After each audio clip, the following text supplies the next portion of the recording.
हरिः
गुरुर्ब्रह्मा गुरुर्विष्णुः गुरुर्देवो महेश्वरः गुरुः साक्षात् परं ब्रह्म तस्मै श्री गुरवे नमः।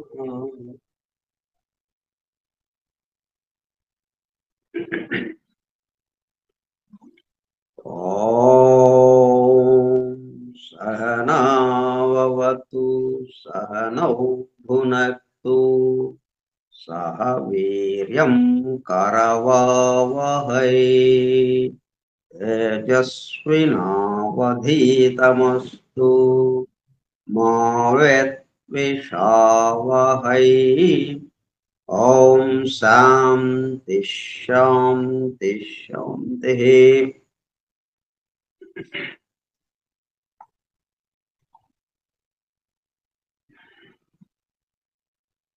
వాసుదేవ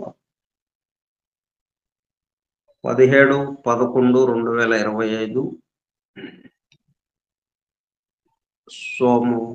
సోమవారము రాత్రి 9 గంటల సమయం. డాక్టర్ విలియం జి బెన్హమ్ ఆంగ్ల గ్రంథము the laws of scientific hand reading ఆధారముగా 1894 సంవత్సరంలో నిర్వహింపబడిన శిక్షణ తరగతులలో బోధింపబడిన అంశములు ఆధారంగా హస్త సాముద్రిక తత్వశాస్త్ర స్వయం బోధిని గ్రంథముగా రూపుదిద్దుకొనగా దాని ఆధారముగా ప్రస్తుతము గ్రంథ పఠనము, అధ్యయనము, అవగాహన, ఆత్మదర్శనము కార్యక్రమము నిర్వహింపబడుచున్నది. ఈ కార్యక్రమమునకు హాజరైన వారికి స్వాగతం. అందరికీ నమస్కారం. ఏదైనా కానీ మనం దేని నుంచి వస్తుంది అక్కడికే ఆగిపోకుండా, మంచుగడ్డ ఎలా వచ్చింది? జలం. అంటే మంచుగడ్డ నిండా జలమే ఉంది. జలం ఎక్కడి నుంచి వచ్చింది? వాయువులు. అంటే జలం నిండా వాయువులే ఉన్నాయి. అంటే మంచుగడ్డ నిండా ఏమున్నాయి? ఇప్పుడు వాయువులే ఉన్నాయి. వాయువులు ఎక్కడి నుంచి? ఆకాశం. కాబట్టి వాయువులు అంతా ఏముంది? ఆకాశం. కాబట్టి జలం అంతా ఏముంది? ఆకాశం. మంచుగడ్డ అంతా ఏముంది? ఆకాశం. మొత్తం ఆకాశంతోనే ఉంది. స్థూలానికి ఆ స్థితి భేదం చేత మనకి ఈ విధంగా కనిపిస్తూ ఉంది. అట్లా మనం ఏదైనా కానీ ఇప్పుడు ఈ గ్రంథము ఇప్పుడు అధ్యయనం చేస్తున్నటువంటి గ్రంథం ఎక్కడి నుంచి వచ్చింది? విలియం జి బెన్హమ్ దగ్గరికి వెళ్ళాం. ఆయనకి ఎట్లాగొచ్చింది? ఆయనకి స్ఫురించగా ఆలోచనగా స్ఫురించగా ఆ మొత్తం శాస్త్రాన్ని తయారు చేశాడు ఆయన. ఇప్పుడు ఎట్లా స్ఫురించింది అది? అంటే ఇతని ద్వారా ఈ శాస్త్రాన్ని అందించి ప్రపంచవ్యాప్తంగా అందరూ దీన్ని ఉపయోగించుకోవటానికి వీలుగా ఆచరణాత్మకముగా అంటే తమను తాము మలుచుకోవటానికి కొంత ప్రయత్నంతో తమలో ఉన్న బలహీనతల్ని అధిగమించడానికి బలాల్ని ఉపయోగించుకుంటూ తాము సుఖపడుతూ చుట్టూ ఉన్న వారిని సుఖపెట్టడము అన్న విషయంగా ఈయన ద్వారా అందింపబడింది. ఇట్లా మొత్తానికి ఆకాశం నుంచి. ఆకాశం అంటే దైవమే. సరే, మనం లైన్స్ గురించి చెప్పుకుంటున్నాము. దానికి ముందుగా సందర్భం వచ్చింది కాబట్టి ఒక వాక్యం చదువుకుని వెళ్ళాం. Before man can hope to put his world in order, మన చుట్టూ ఉన్న ప్రపంచాన్ని, మన చుట్టూ ఉన్న సమాజాన్ని, మన వాతావరణాన్ని, మన చుట్టూ ఉన్నటువంటి ప్రజల్ని ఒక క్రమ పద్ధతిలో ఉంచాలండి. వీళ్ళంతా ఇట్లాగా వ్యతిరేకమైన వీటితో ఉన్నారు, వీళ్ళందరూ మంచి వాళ్ళుగా మారిపోవాలి అని మనం అనుకుంటే, మనం ఆశిస్తుంటే, హీ మస్ట్ ఫస్ట్, అప్పుడు ఏం చేయాలి? మొట్టమొదటగా అందరి ఇళ్ళకెళ్ళి అందరినీ పలకరిస్తూ నువ్వు ఇట్లాగుండు, నువ్వు ఇలాగుండని అందరికీ చెప్పడం కాదు. ఫస్ట్ మొట్టమొదటగా some means where he can put himself in order. ఆ క్రమబద్ధమైనటువంటి విషయం ఏదైతే ఉందో అది ముందు మనలో ఆ క్రమబద్ధతను తెచ్చుకోవటం. ఇన్ఆర్డర్గా ఉంది అంటే ఒక క్రమం లేకుండా ఉంది. చుట్టూ ప్రపంచం అంతా దుఃఖభూయిష్టంగా ఉంది. కాబట్టి దీని నుంచి మానవాళిని మేల్కొల్పాలి అని అంటే ముందు అసలు ఫస్ట్ ఆఫ్ ఆల్ మనం సెట్ అవుతాం, మనం ఒక క్రమ పద్ధతిలోకి రావడం. అంటే ఈ సంస్థ ముందున్న ఆ దైవాన్ని మనం అనుభూతి చెందడం మొట్టమొదటిగా. అప్పుడు మనం ఇతరులకి చెప్పడానికి వీలవుతుంది. మనం చెప్పకుండానే కూడా ఆ మార్పు జరగటానికి కూడా వీలవుతుంది. కాబట్టి before man can hope to put his world in order, తను చుట్టూ ఉన్న ప్రపంచాన్ని ఒక క్రమబద్ధమైన దానిగా చేయాలి అని అనుకుంటే, ఆశిస్తే ఏం చేయాలి? మొట్టమొదటిగా చుట్టూ ఉన్న వాళ్ళని కాదు, he must first some means where he can put himself in order. సరే, మనం లైన్స్ గురించి దానికోసమే ముందు మన చేతిలో ఉన్న రేఖలు, వాటి ఆధారంగా మన యొక్క విషయం తెలుసుకుంటున్నాం. మనలో ఎక్కడ బలహీనత ఉందో ఆ బలహీనతను సరి చేసుకోవడానికి అది ఉపయోగపడుతుంది. ఎందుకంటే మనకి అది బలహీనతను తెలియదు, అది మన సహజ లక్షణం, స్వభావం. ఇది కరెక్ట్ అయిందే, అవతల వాళ్ళ స్వభావమే సరిగా లేదు, అవతల వాళ్ళ లక్షణమే సరిగా లేదు, నా లక్షణము, నా స్వభావం చక్కగా ఉంది. అట్లా ఎవరికి వాళ్ళు. ఎప్పుడు నేను విలనని అనుకోడు, తను కరెక్ట్ గానే ఖచ్చితంగానే చేస్తున్నాను, చుట్టూ ఉన్న వాళ్ళు ఇలాగ ఉండటం వల్ల నేను ఇలాగ చేస్తున్నాను వాళ్ళని సరి చేయటానికి అన్నట్టుగా అని. అట్లా ఎవరికి వాడు నేను చెడ్డవాడిని అని ఎప్పుడూ అనుకోడు.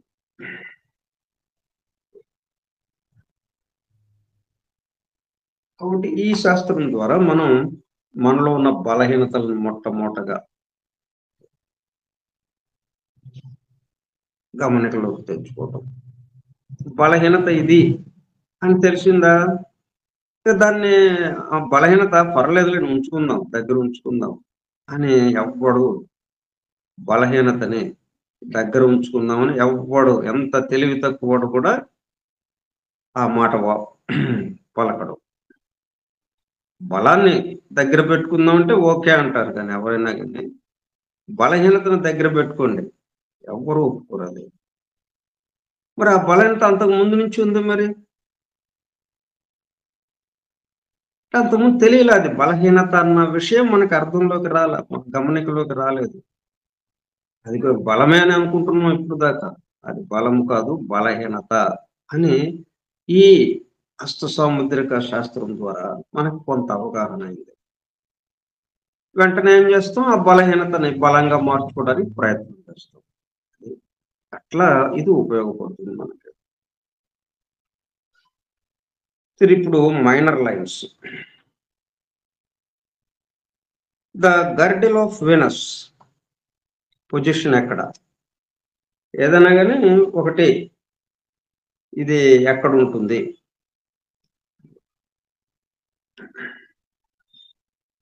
అంటే ఉన్న పరిస్థితులను బట్టి, ఆ భౌగోళిక పరిస్థితులను బట్టి దాని యొక్క స్వభావం ఏర్పడుతూ ఉంటుంది. ఇప్పుడు మనది చుట్టూ సముద్రం, 3 వైపుల సముద్రం, ఒకవైపు హిమాలయ పర్వతాలు. ఇట్లా ద్వీపకల్పంగా ఏర్పడింది. ఒక విధంగా ద్వీపం అన్నట్టుగా.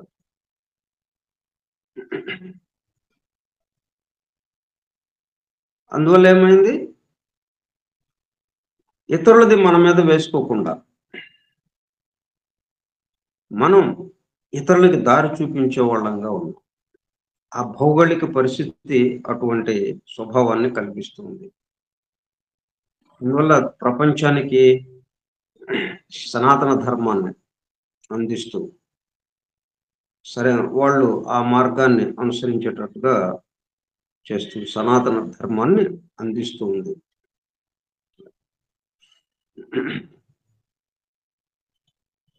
ఇట్లా మనం ఏదైనా కానీ ఇది ఎక్కడ ఉంది,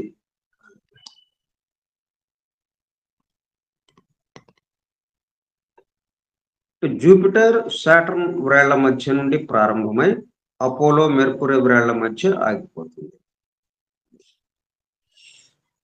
అంటే చూపుడు వేలు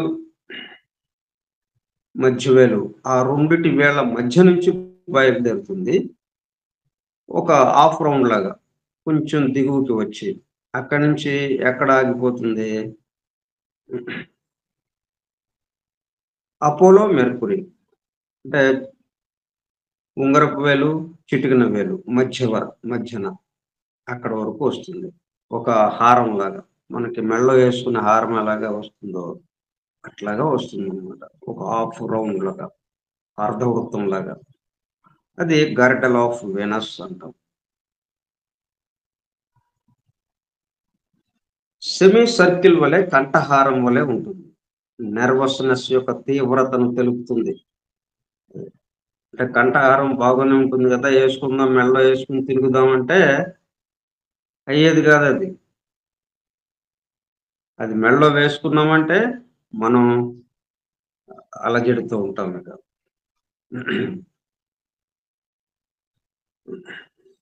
కంగారు, భయం, ఆందోళన,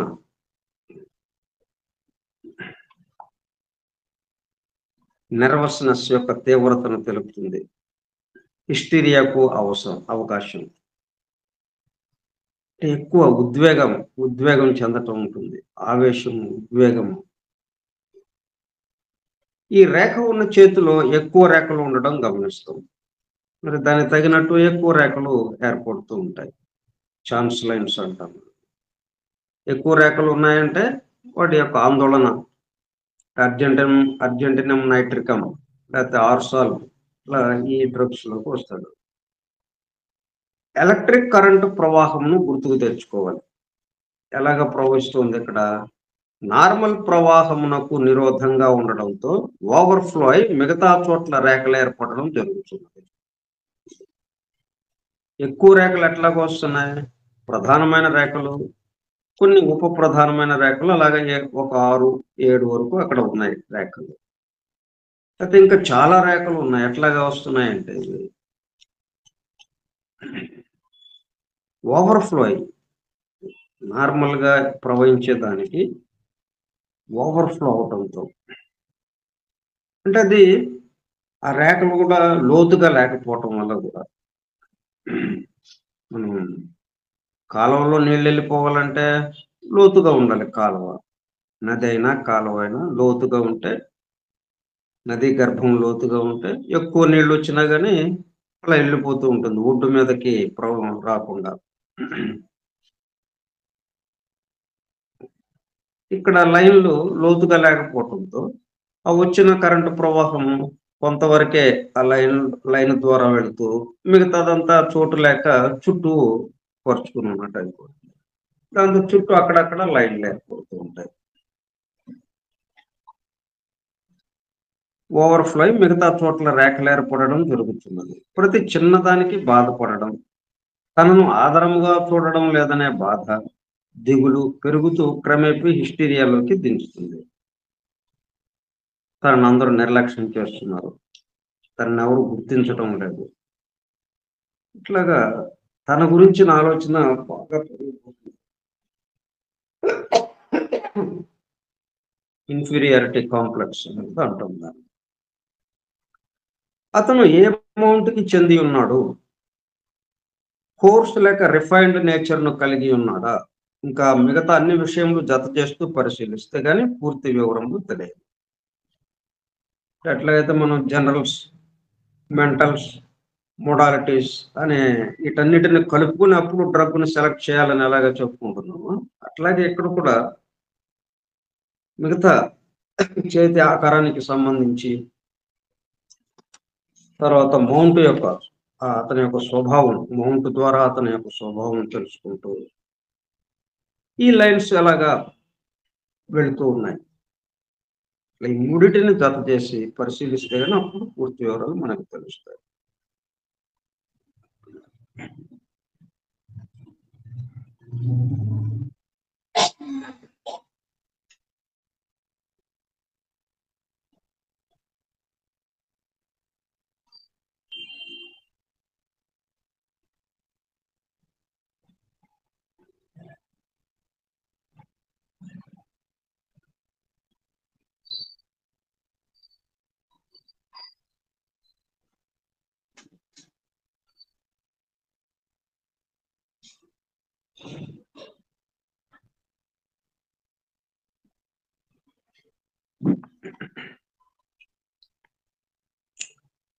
ఈ రేఖతో ఇంకో డేంజర్ కూడా ఉంది. యుక్త వయస్సు వచ్చేసరికి ఇట్లా కంఠహారంలాగా ఉన్న రేఖను గర్డెల్ ఆఫ్ వీనస్ అని ఏదైతే చెప్తున్నామో, అది ఉన్న వాళ్ళలో యుక్త వయస్సు వచ్చేసరికి హస్తప్రయోగం అలవాటుకు అవకాశం ఉంది. అంటే ఆ నెర్వస్‌నెస్ అది రిలీజ్ కావటానికి ఏదో ఒక దారి వెతుక్కుంటాడు. దాంట్లో భాగంగా హస్తప్రయోగం అలవాటు అవుతుంది. మన పిల్లల్లో ఈ రేఖ ఉన్నప్పుడు జాగ్రత్తగా గమనించి ఆ ప్రమాదం నుండి రక్షించవచ్చు. అతను ఆ టెన్షన్‌ని రిలీజ్ చేయటానికి ఇంకొక రకంగా మనం ప్రయత్నించి, ఆ టెన్షన్ బారిన పడకుండా ఉండేటట్టుగా మనం చేస్తే, అప్పుడు ఇక ఈ హస్తప్రయోగం అనే అలవాటు గాని, హస్తప్రయోగం అలవాటు వల్ల ఏమవుతుంది? ఆహ్, తనలో తను ఉండిపోతాడిక. బయటికి అంతగా ఎక్స్‌పోజ్ కాడిక. బయటికి వెళ్ళాలంటే సిగ్గు, బిడియం ఇట్లాగా ఉండిపోతాడు. ఎందుకంటే తనలో తను సుఖం ఆనందాన్ని పొందటం అనే దానికి చూసుకునేటప్పుడు కల్లా, ఇక ఇతరులతో మనకు అక్కర్లేదు అన్న భావనతో ఇంక అతనొక్కడే అలాగే ఉండిపోతాడు. చుట్టూ గోడ కట్టేసుకొని ఇంకెవ్వరితో సంబంధం లేకుండా అన్నట్టుగా. కాబట్టి అది బలహీనతని వాడికి తెలియదు. అట్లా మనం జాగ్రత్తగా గమనించి వాడిని నెమ్మదిగా దాని నుంచి బయటపడటానికి ఎట్లాగా నువ్వు చేయొద్దు అని అనకుండా, ఎవరైనా గాని తాగుతున్నాడు ఒకడు, తాగుబోతు. నువ్వు తాగకూడదు. తాగితే ఆరోగ్యం పాడవుతుంది. నువ్వు తాగమాక. ఏం ఉపయోగం లేదు. వాడు దాన్ని ఎందుకు తాగుతున్నాడు? ఆ తాగినప్పుడు వచ్చే ఆనందం ఏదో కొద్దిగా వాడు అనుభూతి చెందుతున్నాడు. దానికి అలవాటయిపోయాడు. అది ఎందుకు అలవాటయ్యాడు? ఆనందం మిగతా వాటిల్లోకి రాటల్లా వాడికి.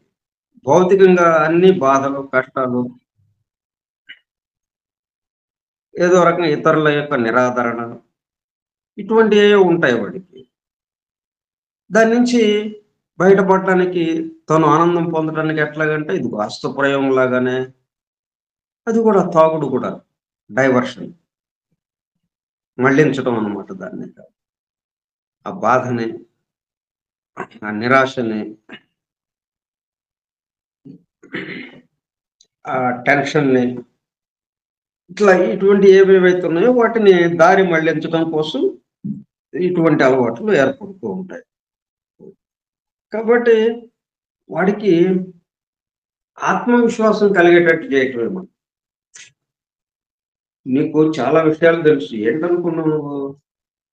నీ దగ్గర ఎంత టాలెంట్ ఉన్నాయి. ఎంత టాలెంట్స్ ఉన్నాయి నీ దగ్గర. ఎంత నిపుణత్వాలున్నాయి. అది కొంచెం వెలికి తీయి. తీస్తే అద్భుతంగా నువ్వు అందరికన్నా ఎక్కువ పని చేస్తావు. నువ్వు అందరికన్నా ఎక్కువ నీకు విషయాలు తెలుసు. ఇవన్నీ కొంచెం ఎడ్యుకేట్ చేయటం. దాంతో వాడి ఆత్మవిశ్వాసం పెరుగుతుంది. ఎప్పుడైతే ఆత్మవిశ్వాసం పెరిగిందో, ఇంకా వీటితో పని లేదు. ఆటోమేటిక్‌గా హస్తప్రయోగం ఆగిపోతుంది. తాగుడు ఆగిపోతుంది. అట్లా డైవర్షన్ కోసం ఏమేమి అలవాట్లు పెట్టుకున్నాడో. వ్యభిచారం గాని, ఇట్లా రకరకాలయి. డైవర్షన్ ఇవన్నీ. చెడు అలవాట్లని పేకాట, ఇట్లా గుర్రపు పందాలు. ఇవన్నీ ఏంటి డైవర్షన్. ఏదో రకంగా ఆనందాన్ని పొందటం. ఆనందాన్ని పొందాలని ఎందుకు అనుకుంటున్నాడంటే, రోజువారీ జీవితంలో వాడికి లభించడం లేదు నార్మల్‌గా. మరి మిగతా వాళ్ళు వెళ్ళటం లేదుగా అలాగా. చాలా మంది మరి అటువంటి అలవాట్లలోకి వెళ్ళట్లేదు మనం. ఎందుకని వెళ్ళటం లేదు? రోజువారీ జీవితంలో మనకు కావాల్సింది లభిస్తుందక్కడ. సంతృప్తిగా వెళ్ళిపోతున్నాం ముందుకి. మనం డైవర్షన్‌కి ఇంకా అవసరం లేదు. పక్క దారి మళ్లించాల్సిన అవసరం లేదు. అట్లా ఈ హస్తరేఖలు మనం పరిశీలించినప్పుడు ఇటువంటియన్నీ బయటపడుతుంటాయి. వాటిని జాగ్రత్తగా గమనిస్తూ ఇదిగో ఇది బలహీనత కాబట్టి దీని నుంచి నువ్వు ఇలాగ అధిగమిస్తే అద్భుతంగా నువ్వు అందరికన్నా ముందుంటావు.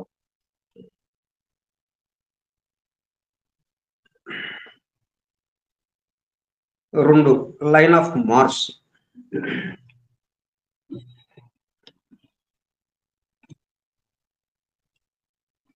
అంటే ఇది ఎక్కడుంటుంది?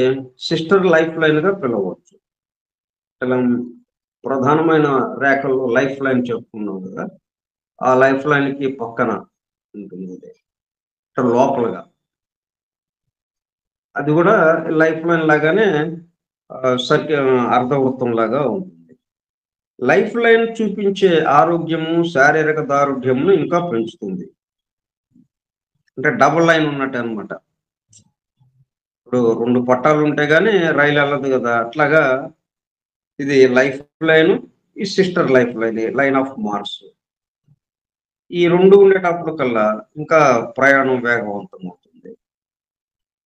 ఒకవేళ లైఫ్ లైన్ వీక్‌గా ఉన్నా ఈ రేఖ దాని యొక్క ఇల్ ఎఫెక్ట్స్‌ను తగ్గిస్తుంది. 3 రింగ్ ఆఫ్ సోలమన్. ఇదెక్కడుంటుందంటే జూపిటర్ ఫింగర్ దిగువన హారం వలె ఉంటుంది. మళ్ళీ ఇట్లా అర్ధవృత్తాకారంగా. చూపుడు వేలుకి దిగువన. లవ్ ఫర్ ఆకల్ట్ స్టడీస్‌ని తెలియజేస్తుంది. అట్లా ఉంది అంటే మనకు మామూలుగా భౌతికంగా కాకుండా భౌతికంగా ఏదైతే ఉందో దానికి రహస్యముగా దాగి ఉన్నది ఏదైతే ఉందో దాని వెనుక దాని కోసం దాన్ని అధ్యయనం చేయటానికి, దాన్ని నేర్చుకోవడానికి ప్రయత్నం చేస్తుంది. అంటే రహస్య విద్యల పట్ల ఎక్కువ ఆసక్తి ఉంటుంది. Occult studies. Love for occult స్టడీస్‌ని తెలియజేస్తుంది.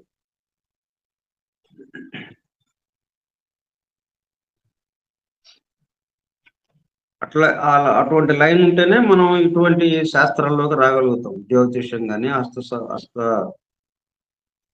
హస్త సాముద్రికం గాని, అలాగే ఆధ్యాత్మిక విషయాలు గాని, ఫిలాసఫీ, బ్రహ్మ విద్య, ఇవన్నీ. వాటి పట్ల అంటే మనం ఆకారంతో బయటికి బాహ్యంగా ఉన్నటువంటి ఆకారంతో మనం తృప్తి పడకుండా, ఆ ఆకారాన్ని నడుపుతున్నది దేని ఆధారంతో ఈ ఆకారం ఇక్కడ నిలబడి ఉందో దానికి దగ్గరికి వెళ్ళాలి మనం అన్న విషయం. అదేమో మనకు కనపడదు. కరెంటు కనపడదు, విద్యుత్ శక్తి కనపడదు, ఫ్యాన్ తిరుగుతుంటుంది, బల్బు వెలుగుతుంది. ఏంటది అని చెప్పి అది తయారు చేసే చోటకి వెళ్తుంది నెమ్మదిగా. ఎక్కడి నుంచి వస్తుంది ఇది అని దాని వెంటబడి క్రమక్రమంగా వెనక్కి వెనక్కి వెనక్కి వెళ్ళి ఎక్కడైతే తయారవుతుందో అక్కడికే చేరటం. అట్లా ఈ సంస్థానికి సంబంధించిన విషయాలు. ఎవరి నుంచి ఇది వస్తుంది? సృష్టికి సంబంధించిన విషయం, సృష్టిలో భాగమైన మనకి సంబంధించిన విషయం. అట్లా వీటికి సంబంధించి ఎక్కువగా ఆలోచించగలుగుతారు వీళ్ళు. అలా చూపుడు వేలు దిగువన లైన్ ఆఫ్ సోలమన్ అని ఉంటాయి. సోలమన్ అంటే ఏంటి? జ్ఞానానికి సంకేతం అన్నమాట. మనం కింగ్ సోలమన్ అని ఆ పేరు పెట్టారు ఆయనకి. అంతేగాని సోలమన్ అన్నది ఆయన నుంచి మిగతా వాళ్ళకి రాలేదు. అంతకు ముందే సోలమన్ అంటే సూర్యుడికి సంబంధించిన విషయము, అంటే ఆత్మకి సంబంధించిన విషయము. సూర్యుడు అంటే ఆత్మకారకుడు, చంద్రుడు మనోకారకుడు, ఈ భూమి ఈ మన ఆకారానికి పృథ్వీతత్వానికి సంబంధించి మనలో ఉన్న పృథ్వీతత్వం. ఇట్లా ఈ ముగ్గురితో ఏర్పడింది. మన ఏర్పాటు చేయబడ్డాం మనం అందరం. ఇక్కడ ఆత్మకి సంబంధించింది సోలోమన్, సోల్ ఓ మన్ అన్నట్టుగా.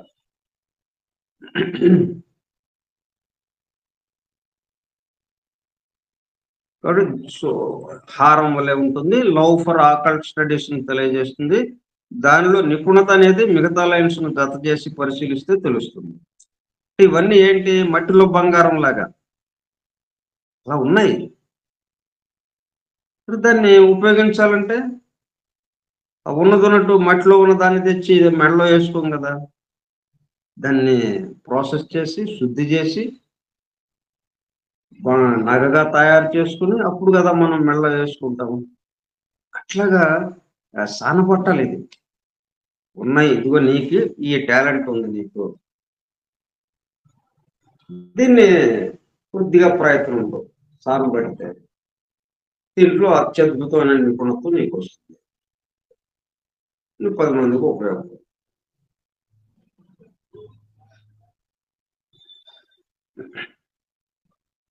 అందుకే ఇప్పుడు ఇటువంటి విషయాలు వింటున్నా కానీ, అంటే నేను దీంట్లో అంతగా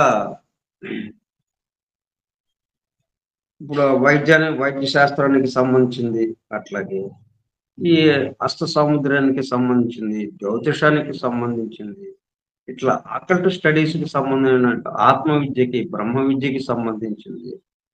వీటిని వింటున్నామంటే అర్థం ఏంటి? మాకేం తెలియదండి, ఏదో వింటుంటే అలాగా బాగున్నట్టు అనిపిస్తుంది, వింటూ ఉన్నాం. అలాగా మేము అట్లా చెప్పలేము మేము అని మనకు మనమే తగ్గించేసుకుంటాం. కానీ మీలో అది గుప్తంగా ఉంది కాబట్టి, మీలో ఆ మట్టిలో బంగారం లాగా ఆ టాలెంట్ మీలో ఉంది కాబట్టి మీరు వినడానికి ముందు ఉత్సుకత చూపిస్తున్నారు, ఉత్సాహం చూపిస్తున్నారు. ఇంకా దాన్ని కొంచెం మెరుగుపెడితే మళ్ళీ మీరు 10 మందికి ఈ విషయాన్ని అందించడానికి మీరు అట్లా ఉంటున్నారంటే అర్థం ఏంటి? మీలో అది ఉండబట్టి వినాలని అనిపించింది మీకు. లేదా మీలో అది లేదనుకోండి, అసలు ఇటు ఇవన్నీ అసలు ఉన్నాయా ఏంటి? జ్యోతిషం ఉందా? అంతా ఫాల్స్ అనే మూఢనమ్మకం తీసేయండి. చేతిలో రేఖలను బట్టి మన జీవితం ఉండడం ఏంటి? తీసేయండి. జాతక చక్రాన్ని బట్టి మన జీవితం ఉండడం ఏంటి? తీసేయండి. ఇంత సైన్స్ అభివృద్ధి చెందుతుంటే ఇంకా దాన్ని నమ్ముతున్నారా మీరు అని చెప్పి కొంతమంది అంటున్నారు కదా! అంటే వాళ్ళలో ఏ క్వెషన్ దీనికి సంబంధించిన విషయం లేదు. కాబట్టి దానికి తగ్గట్టుగా వాళ్ళు మాట్లాడుతున్నారు. మరి మనమేమో దాన్ని వినటానికి కూర్చుంటున్నాం మన పనులాపుకొని. అంటే అర్థం ఏంటి? దానికి సంబంధించిన విషయం మనలో ఉంది. అందువల్ల మనం వినటానికి ఉత్సాహం చూపిస్తున్నాం. కాబట్టి మనం గూడా విని విన్న విన్న ప్రతివాడు అది అందుకోవాలి గదా! అందుకుంటున్నాడు. వినడం ద్వారా అందుకుంటున్నాడు. చెప్పడం ద్వారా ఇంకొకటికి అందించాలి. ఊరికే ఇప్పుడు అన్నం తిన్నాం. మరది శక్తిగా మారుతుంది. శక్తిగా మారి ఇతరులకి చేయటానికి ఉపయోగపడుతుందది. ఇతరులకి సహాయం జేయటానికి. అట్లా ఇది కూడా. కానీ నే ఇట్లాగ నేను చెప్పలేను అన్నది లేదు. అది ప్రధానం. అంటే దీంట్లో నేను బాగా నిపుణత్వం సంపాదించలేను అన్న భావన అక్కర్లేదు. దీంట్లో నిపుణత్వం ఉంది గాబట్టే దీన్ని వినడానికి ఉత్సాహం చూపిస్తున్నారు. సరే మిగతా విషయాలు రేపు చెప్పుకుందాం.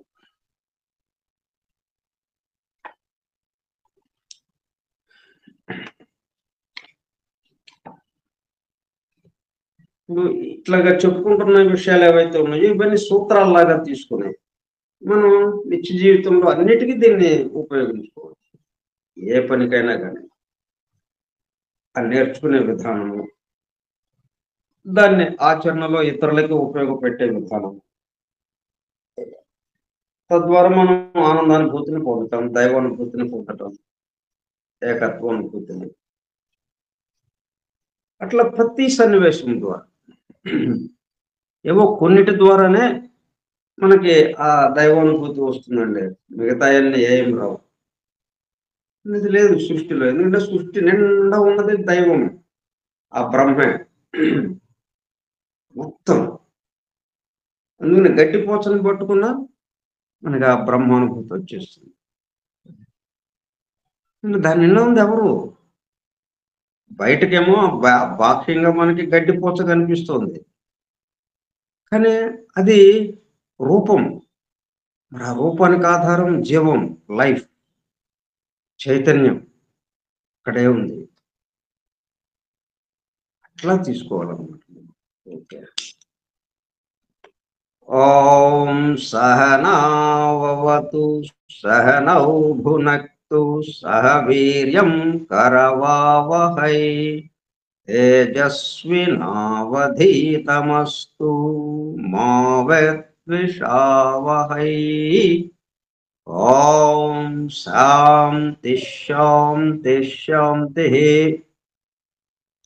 స్వస్తి ప్రజాభ్యః పరిపాలయంతాం న్యాయేన మార్గేణ మహీం మహిషాః.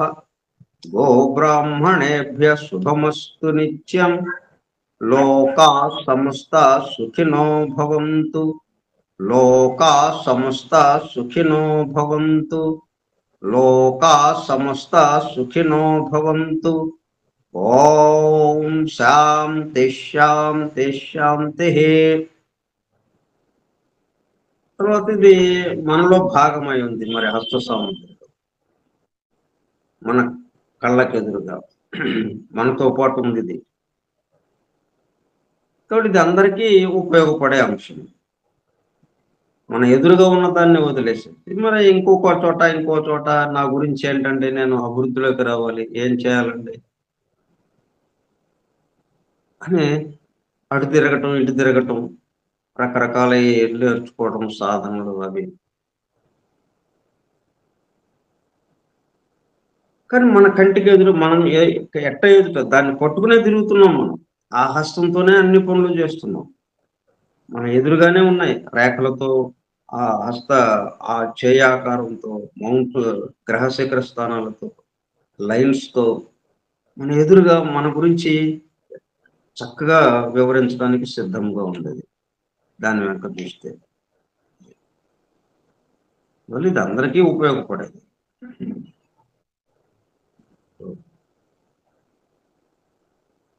వాసుదేవ. వాసుదేవ.